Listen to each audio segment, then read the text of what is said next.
Hello there, my name's Dawn. I was born on December the 6th, 1964, and this is going to be my childhood memories growing up from then and all through the 1970s. And disclaimer, it's the way I remember my life. Hello, I'm Dawn. I'm back here to give you the second instalment of my life growing up, my childhood memories. Although I was born in 1964, I will cover obviously mostly the 70s. Now, again, I've made a few little notes, so I'll keep looking down, referring to those so I can remember to talk about a lot of things. Now, there's going to be a lot of school episodes, so this is really covering my first day of school. So, a little bit of back information. I never went to nursery school or kindergarten or anything like that. So, school was my very first time in that kind of environment. So, it turned out all the children I started school with already had their friends because there was a nursery in the school complex, the infant school. In England, you go to infant school, then junior school. Now, infant and junior school are now called primary school. And then you go to senior school, which can also be called high school. And that's it. So my first year of infant school, I actually went to school when I was 4. I was still 4, and it depends on when you're born. It normally cycles so that some children actually start at 4, but most children start at age 5. So I kind of did a little bit extra. Maybe that's why I was top of my class. Now, although my older sister had gone to school, I don't know why, but my mum assumed we had to be able to do certain things already. And she taught me to write my name before I went to school. Now, when you went to school, you also had like a shoe bag, a drawstring bag, and you had to have a matching, so made of the same material.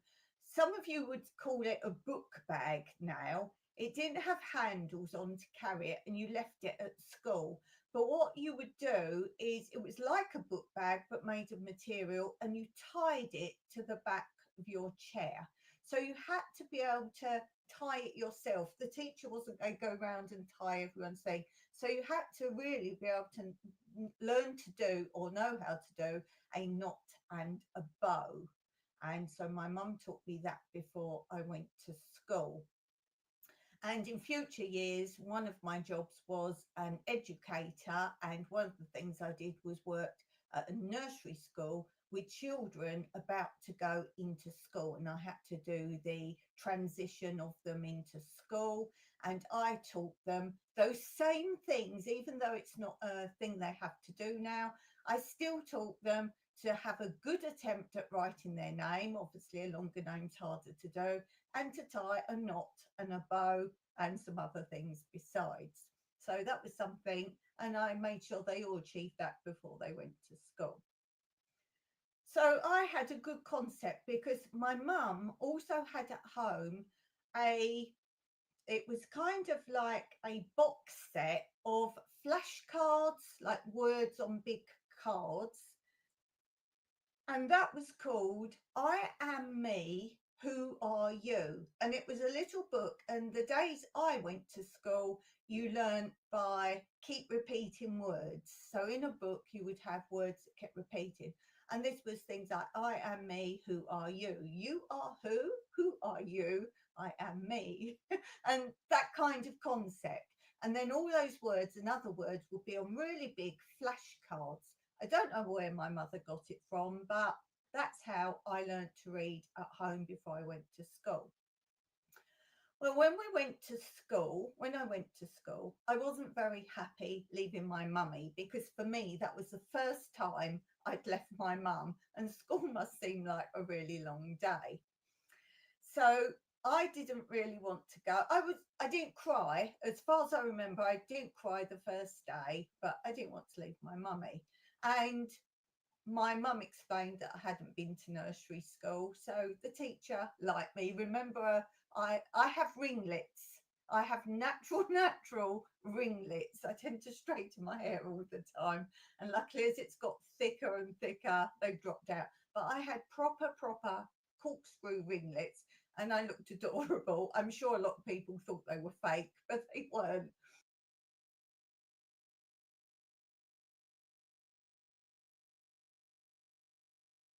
And she took to me, she thought I was lovely, Mrs. Rye. And she was my best ever teacher. I think I kind of, with every teacher I had after that, I made a comparison to Mrs. Rye. No one was going to stand up to how nice Mrs. Rye was. And I started to call her my mummy at school. And she was embarrassed, but she loved it. So she took me under her wing, and she noticed that not only did I find my peg, which had my name on and a picture, I was helping some other children to find their pegs. Perhaps I've always wanted to be a teacher, but because I know Sir and phonetics, I know his sound. So they said what their name was, and I knew to look for the first letter. And she realised I was actually probably quite good. So she let me help out because when it was let's sit down and learn flashcards, I knew them all. I kept putting my hand up, I knew them all. And I started to get bored at school.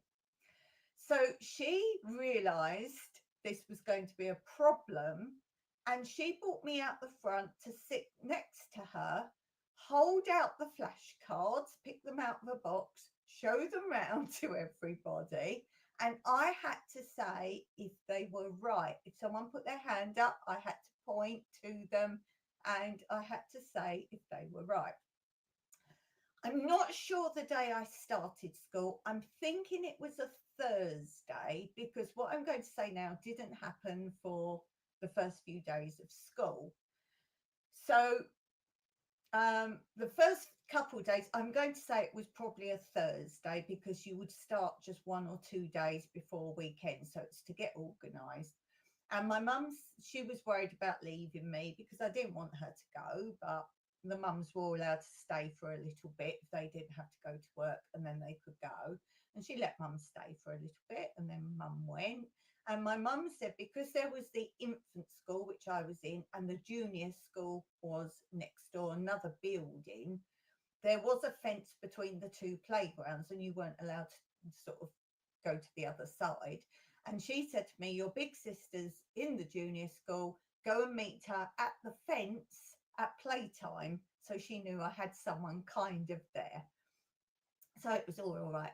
But the reason I think it's Thursday was I was all right for a few days. So I'm going to say Thursday and Friday. And then we had the weekend.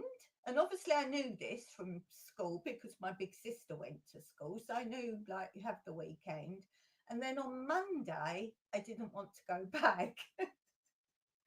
I told my mum I didn't want to go back because I already knew everything. I knew how to do it all. I knew how to do it all. And I'm going to put in a clip now of what I did on my first day of school. This is my very first school book from my very first day of school. So let's take a look inside.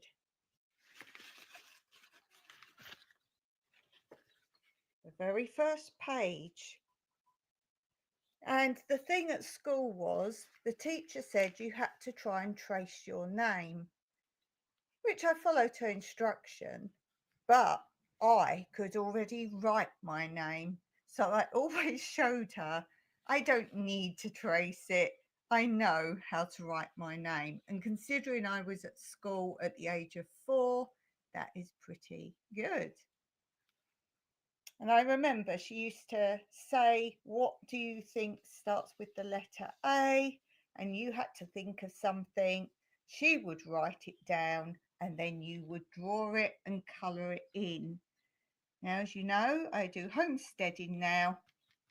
This has got some issues, a yellow apple.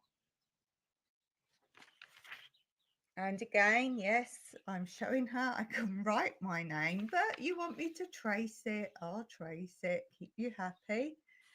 And here we have H. So I decided house, house. Look at my beautiful house. Needs a bit of work on the roof. And then we have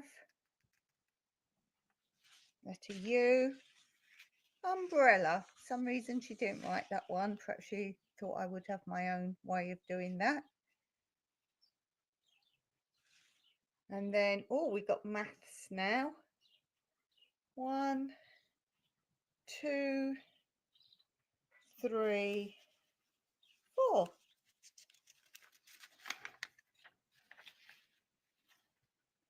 And now the letter S. Oh, look, scissors. How sweet. Sun.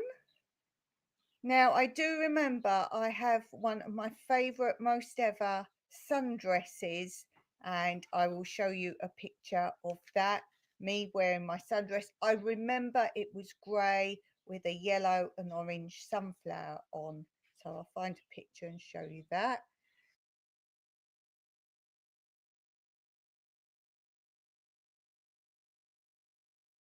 And I'm assuming it's a sunbed. And sister. Sister, that's my sister, my big sister. Here we have the letter T, teeth. Now, my mum always kept my baby teeth, which I still have. Do I need to keep them? Who knows? So I'll show you those if you want to see them. And towel. I'm even writing the words now, copying the words. Tortoise and table. There's the tortoise and there's the table. Now we're writing news. See the stage. Now this is because, as you know, I was at stage school already, and this was probably, we'd just done or was rehearsing on the stage for the first show in a proper theatre, not just a hall or something like that. It was in a really big proper theatre in Wimbledon. So there's me and my sister dancing on the stage. I was an icicle and she was a snowflake. So I'll show you a picture of that.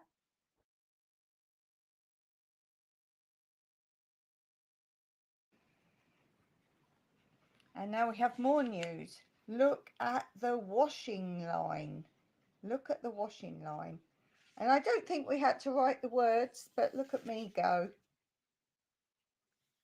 So here is the washing line. Now these are all the pegs, in case you can't tell. These are obviously all the pegs.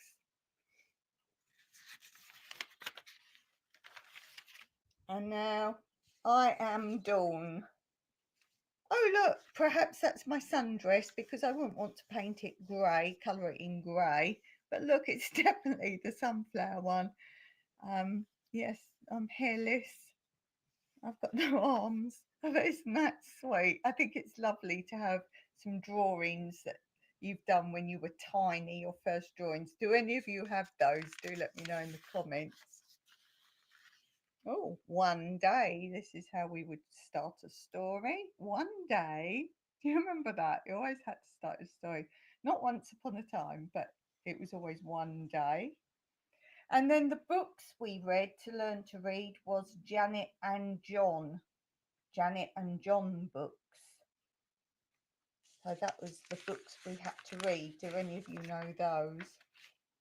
And then look at Carol. Look at me writing my own sentences now. Look at Carol. Carol is my big sister, and she was not fat at all. She was not fat. That's sweet. She's got no hair either. Did I not like to draw hair? And I wanted to be a hairdresser. Strange. And that's all we have. That's all we have in the part, as you can see. But I do also have the first thing, two things I remember doing on the first day. One was cutting out, and I'm still not brilliant at cutting out. So you could paint a background and cut out pictures from a wallpaper book. I remember the great big sample wallpaper book, and I wasn't good at cutting out, and I really wanted these pictures. So I asked the teacher, could she cut some out for me? And the teacher loved me to pieces, so she did. I just couldn't cope with the children's scissors. I think that's why I've never been good at cutting out. Using children's scissors put me right off from day one. The other thing I remember doing was you could play with clay and make something with clay. And I made my mummy's face because I was so missing my mummy that I wanted to make a face for her because the teacher said you could take home what you made. So I wanted her to know I was thinking of her while I was at school. And I made my mummy's face. I don't have a picture of it, but my mum does still have it, and it's a big slab, a big lump of clay. And I remember digging in my finger to make the eyes, the nose, and the mouth. That's all it consisted of. And my mum still has the clay face of her, of course, with no hair. So I said to my mum, I didn't want to go back. Well, mum was going to buy me a present for going to school, a big step. So she was going to get me something anyway, but she was worried I'd be like, all right, and then not all right, or not all right. So she didn't want to give me a present and then like I wouldn't then go to school. But I seem to recall she did come in, I'm going to guess for a week. She would have to clarify it because when you're a child, time seems different.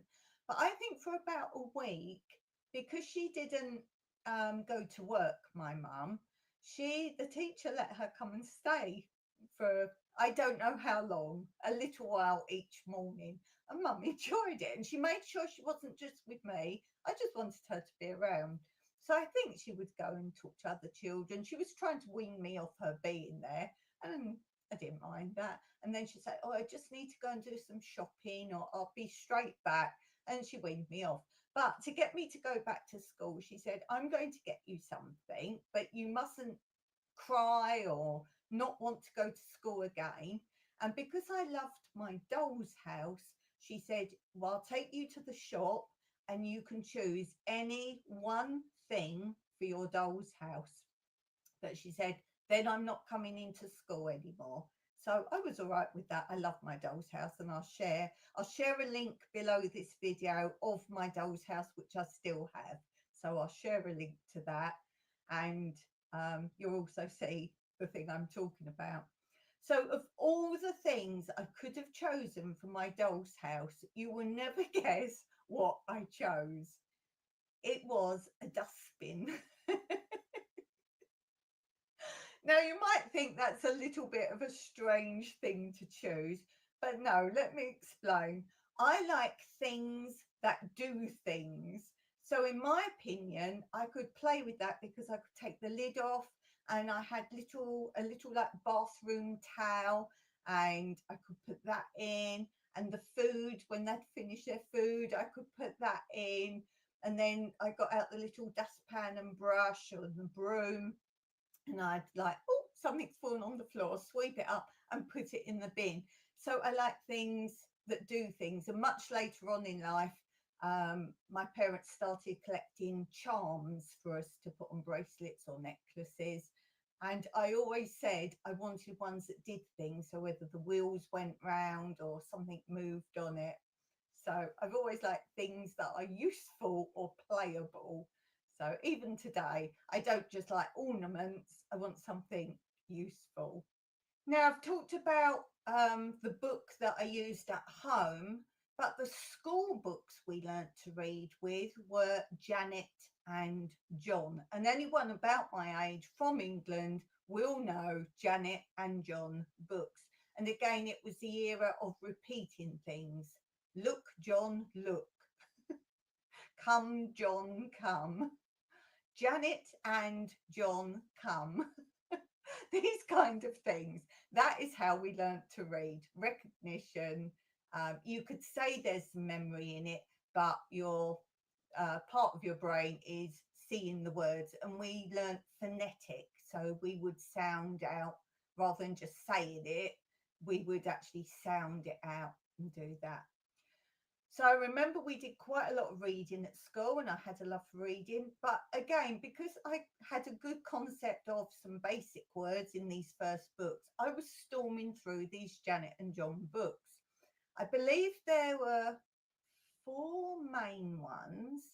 And then there was like a proper thick book afterwards with stories in. And I remember in that was the Three Billy Goat Gruff. There was the one where the chicken thinks, the, is it the sun's going to fall on his head? Chicken Little. He thinks the sun's going to fall on his head and he asks people to come and help him, come and help me do this. And none of them will help him with the harvest.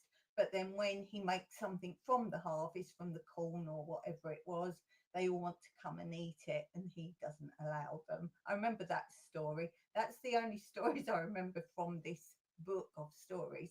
But as I say, I was rushing through them. I could just read the basic ones. I think Mum had those books at home as well, which was helpful. I'd already probably read at least the first one before I started school. And then because I was going through them fast, I kept being given these little miniature books. Now, I can't remember what they were about or what they were called, but I remember they had kind of a blue thick striped pattern on them and I think a red binding. They were only like little miniature books and she would give me those. And I thought that was, why have I got to read these? It's almost, I've got to wait for the others to catch up. And I was almost on this big thick book, which I don't think you were supposed to be on in your very first time of your first class, your first year of school. So I was, she'd give me them, and as quick as she'd give me them, as I say, they were very thin and very small. I'd go up to her and on her desk, and she'd be, "What's the matter, Dawn? Do you need help with the words?" I went, "No, I finished it." And she said, "Sit down next to me and read it to me." Whether she thought I didn't read it all. So I'm literally reading it all. And I am a fast reader now. I don't know how fast I was reading then. And I was like, yeah, I've read that. And then she would give me little jobs to do because it was still reading time. And there was quite a lot of these. I'm going to say maybe 20 or so of these books. There were a lot of them. And I'd got through those. I think she then let me choose a book or something from the bookshelf and go away and read another book, which is why I like libraries and choosing books, maybe. So I remember that. The other lesson I really love, was, I know now, they're Venn diagrams. So it was a start of maths, if you like. And she had printed out single sheets of paper, and you went and got one of these single sheets. And if you don't know what a Venn diagram is, it's literally circles overlapping. So you'd start with 2 circles overlapping, and that was what was printed on the paper, quite a big sheet of paper. So you all each had one of those. And then you got these little tins. I can see the tins in my head now. They were about that round, about that deep. I don't know if they bought the tins. They didn't have anything written on them, although there were some square tobacco tins because they had an orange print on the top, and one of my uncles smoked that tobacco. So I remember they were tobacco tins. Can you imagine now in schools children being allowed to have things inside tobacco tins?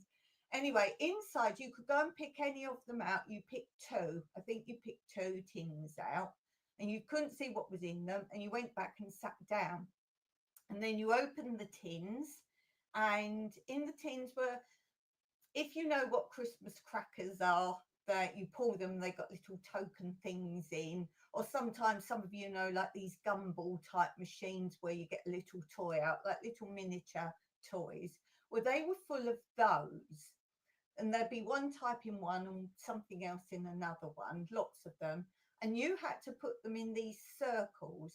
And if you know Venn diagrams, where they overlap, that means there's something in common with these things. So, for example, if one had little dogs in and one had little men in, then you could put the dogs in one, the men in the other. But then you could think, what's a similar thing some of them have?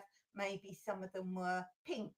So you put any pink men and pink dogs in the overlapping bit.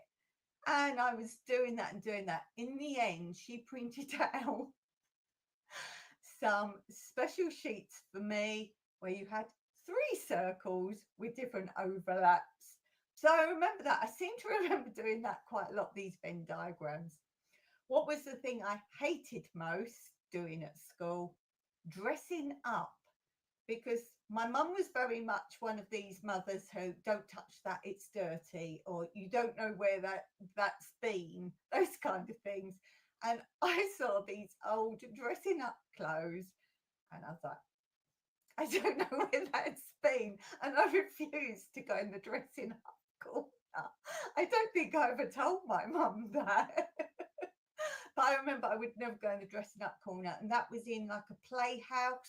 There was a playhouse in the classroom, which eventually ended up outside, but that was in there. So they were my most liked and most not liked parts of school. This is only my first year. The other thing I want to talk about, Mrs. Rice, something I really remember, was you have school like jumble sales and fundraising and fetes and things like that to raise money. So you have different stalls set up in the school. And one time, I don't know what it was, a Christmas one or whatever, and your parents come and you come back to school, whether it's a Saturday or something like that, and you go back with your parents. And I was with my mum and we're looking round. They sell jams, or sometimes it's jumble, sometimes it's you buy raffle tickets, that kind of thing. And I went back with my mum, and Mrs. Rye had a stall, and she had this doll, quite a big doll, really nice doll. I was saying before, it wasn't quite china, it wasn't like a china doll, but if you dropped it, it would have smashed. So I'm not sure what it was made of. And she had this almost Victorian-y sort of outfit on. I talked about it in my last video, so go and look at that, the last episode. And Mrs. Rye's stall was, there was a printed out sheet of girls' names, and you had to pay however much it was to enter, and you put your name next to one of these names. And at the end, they would reveal the doll's name, and whoever's name was next to it won the doll. And I can't remember what the names were. There was some quite bizarre old-fashioned names, I suppose, because it was supposed to be a Victorian doll. And I was just looking, and my mum was reading the names out to me, what the names were, because obviously I couldn't read all of those. And she's reading them out, and she said, you tell me what name you think would be the doll's name. And as she's reading it out, before she's barely started, one of the names was Virginia. And I don't like that name. Virginia. And before Mum's carried on going past the names, Mrs. Rye's like, oh, Dawn, that's a lovely name. Do you like that name for the doll? And I was like, no. And Mum's reading out a few more names, and Mrs. Rye's like, oh, I'm not allowed to play because it's my stall. But if I could play, I would choose Virginia. Mum looks at her, and then Mum carries on reading some more names. And Mrs. Rye said, would you like to play for me? You could put your name, and then if you win it, then you win the doll. You can keep the doll, but I'd like to guess it's Virginia. And Mum's realised at this point she's telling us to choose the name Virginia. So Mum's encouraging me as well. She said, "Oh, put Virginia. Let's put your name down." I wasn't really happy. I didn't say anything, but I was like, "Oh, but it's Mrs. Rye and Mummy and Mrs. Rye want the name Virginia." So I was like, "Oh, okay, okay then." So they put my name there. And guess what? At the end of the afternoon, they called out all the winners of the raffles and everything. They said, "And the doll stall, guess the name of the doll?" The doll's name is Virginia, and the winner is Mrs. Rice. Smiling. She's smiling. And I kept that doll. I didn't like the doll. I didn't like the name. I did keep calling it Virginia. But as I said in my last episode, I'm not a doll person. I'm not really interested in dolls. And I did keep that doll just because of that until I left England to come and live in Cyprus. What I did like about the infant school was when you came out, there were great big huge wooden gates. They were always open, but I'm assuming when school was closed they were closed. Really tall gates. I think they were blue. And then when you came out, up the very end of the road up the top, which wasn't the way we walked home, there was always an ice cream van. Oh, ice cream van. But my mum very rarely allowed us to have that. It was a special treat, maybe the end of term we could go and get one. But she never allowed me to have what I always wanted, was the ice cream instead of the cone, because I wasn't keen on the ice cream cones. You could have the ice cream in like a triangular plastic cup, and she wouldn't let me have that because in the bottom was a ball of bubble gum, and I was not allowed bubble gum or chewing gum. So I never got what I wanted. So we had 99s, which are ice cream whippy. They go round out a machine in an ice cream cone with a chocolate flake, and they were called 99s.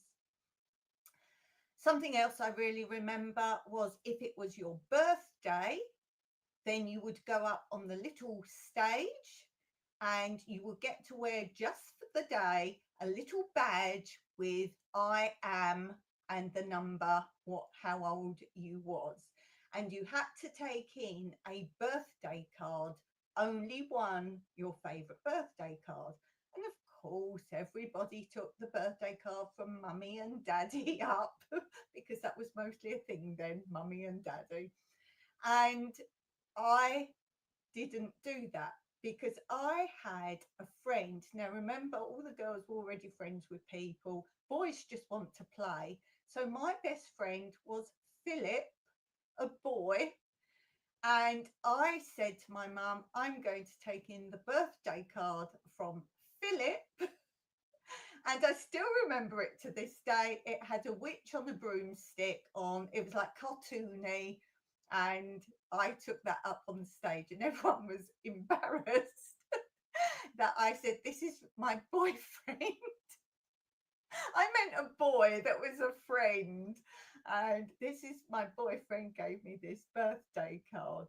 Now, the reason I had it in the morning assembly was because Mum always had our birthday parties on my actual birthday, whether it was a weekday or a weekend, and it happened to be a weekend. So I had the birthday card.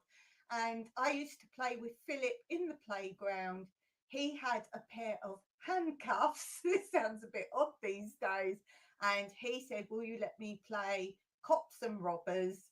And I would put you in the handcuffs." And I said, "All right." So he always, every playtime, he would meet me in the playground and he would put the handcuffs on me. And he says, "You have to stay with me now because only I know how to open them."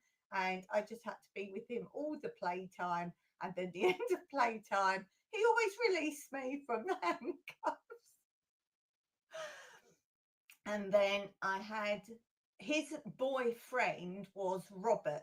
Robert was his best friend in class because you sat girls and boys separate really. And his friend was Robert. But he wouldn't play with Robert particularly at playtime. I think that maybe their parents knew each other, but they were friends in class.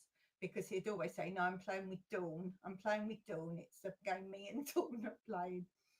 And then one birthday, Philip had, and he apparently had told his mother, I'm having Dawn to my party. I was like top of the list. So I was at Philip's party. And I think his sister, he had a big sister, may have well been in my sister's class at school. Anyway, Robert had a birthday party and his mother didn't have a full party. It was have one friend round for tea. And apparently he had said he wanted me to come round for tea. And Robert's mum has said, no, you have to have Philip. So that's, I think their mothers must have been friends. No, you have Philip. Philip's your friend. And he said, I want Dawn.